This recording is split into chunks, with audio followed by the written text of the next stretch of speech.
I don't think I risk it. You can always get a checkpoint and come back. Ow! The hell?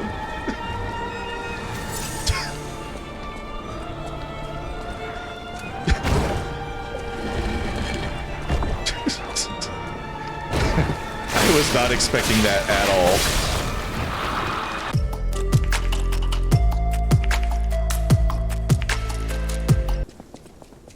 What's going on, guys? Today I'm going to show you what I believe to be the top 3 best technique weapons in Lies of P. Now, just to recap for any new players out there, technique is akin to dexterity in Elden Ring. Think faster weapons over higher damage weapons.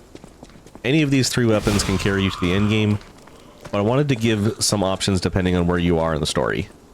If you're struggling with a rapier and want to upgrade, this video is right for you. The first weapon on this list is the bone cutting saw, which you can find in the Malum district not too far from the Stargazer. Now, as is, the weapon is more skilled, more for motivity than technique, but we're going to remedy that with a different handle. We're going to combine this weapon with the Dancer's curved sword handle, which is available near the Rosa Isabella street entrance Stargazer. Now, I'm not going to lie, this weapon is slower than the other 2 weapons we're going to cover on this list, but hear me out. The damage that this weapon deals is kind of insane. It's almost a hybrid between motivity and a technique weapon. And I love the charged heavy attack. After a brief delay, P lunges forward and deals 2 heavy blows that clear some incredible distance. Enemies that aren't ranged are usually passive if you're out of their attack range. Now, this move is fantastic for getting some heavy damage in while closing that gap.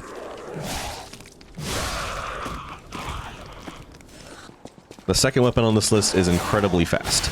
It's the Tyrant Murder's Dagger. Now, I wasn't a huge fan of daggers in Elden Ring. The super short range just kind of turned me away from them. But in Lies of P, fantastic.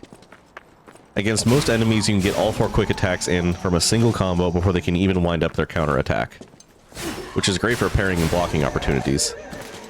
But what makes this dagger so appealing is the 30% crit rate it has naturally. Now, that's good on its own, but the Fable Art on the blade, which is called Grind, adds an additional 30% crit chance. Now, the numbers in this game are a bit wonky because there is RNG to the damage you deal.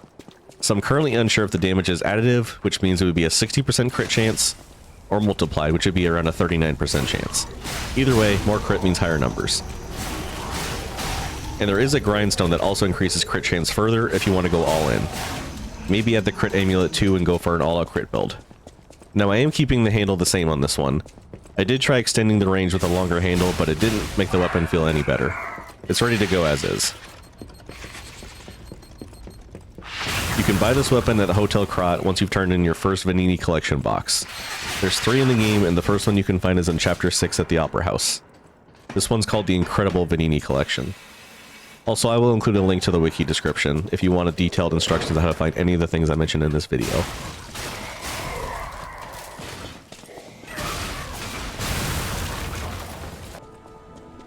The final weapon on this list is one that I actually beat the game with.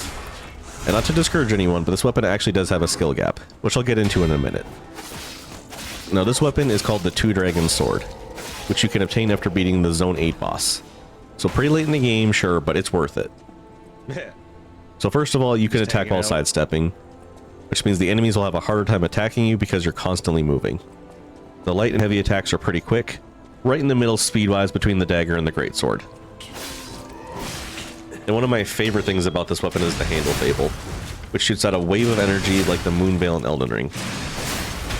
Now, the charged heavy attack looks flashy, but what you may not realize at first is it does a parry at the very end. If you time it right, it deals massive stagger damage to an enemy, and this is where the skill gap comes in. You might not be using this move all the time, but if you can work it into your rotation, it's a game changer.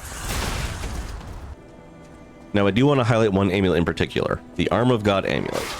This amulet gives you extra physical damage upon a successful attack, which means if you can hit your 4-hit combo, you're dealing an extra, I think it's 20% damage, 5% per stack. This amulet is great for technique builds, as most of the weapons are super fast anyways. Any of these 3 weapons can carry you to the end of the game. I'm not afraid to admit, I'm definitely not the best at this game.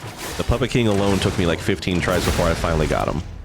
But these weapons right here can help with any part of the game you might be stuck on. And hey, if you found this video helpful, consider subscribing so you don't miss out on the next one. And let me know in the comments below if you want to see me do the same kind of video highlighting the best advanced or motivity weapons. I'm gonna leave you guys with this fight against the Black Rabbit Brotherhood, so you can see this sword in action. Okay. If you do care about spoilers, this is your cue to end the video. Thanks for watching and have a great day. And we got star fragments for days. Big brother always looked out for me. I'm gonna smash you to pieces!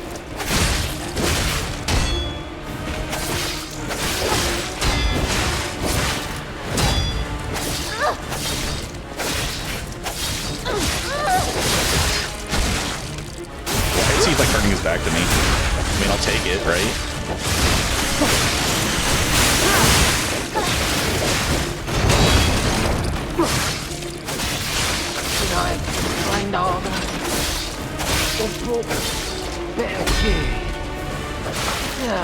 Even if we just fake fire, you're coming down.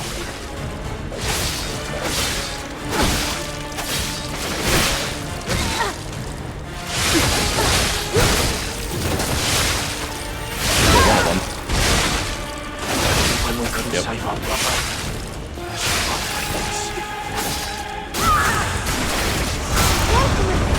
I thought it was all a secret! Curtain! Good. That stupid Peter!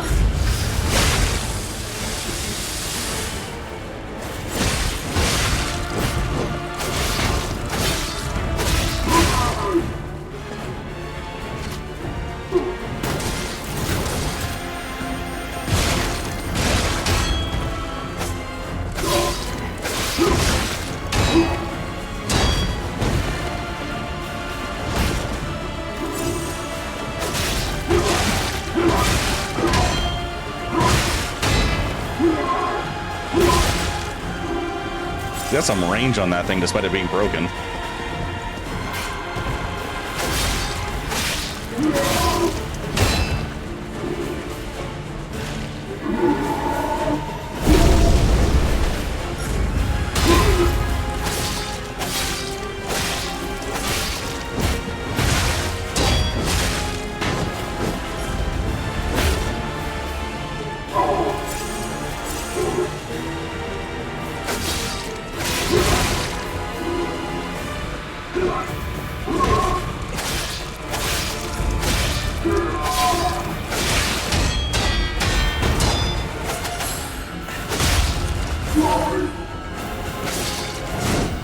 Oh, it's behind. I didn't know. I thought it was in front.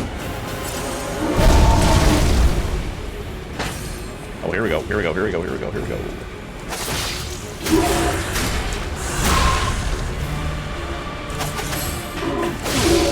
Bam. Bitches.